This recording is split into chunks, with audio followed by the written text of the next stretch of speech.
Here's how you can set up a sleep timer on any app on your iPhone or iPad.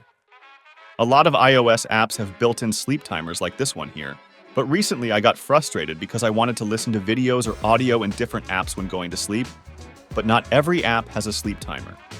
Luckily, there's a universal sleep timer you can use for any app on your device. To set up a universal sleep timer, you can use the built-in timer in iOS. Open the clock app, navigate to timer, and set your timer. Then, instead of getting an alarm sound, we'll switch the function here to Stop Playing, which will automatically stop playing any content in any app once your timer is up.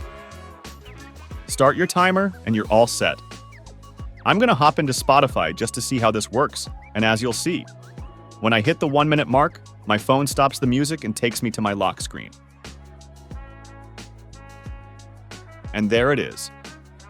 Timer ran out, music stopped playing.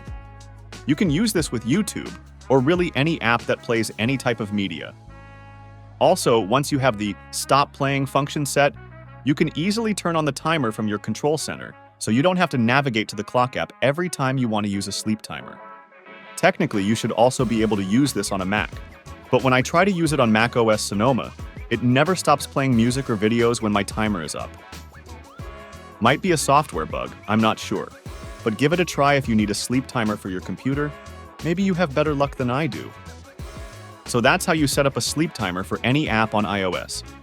If this helped you, it would make me really happy if you clicked that like button, dropped me a comment below, or subscribed to our channel.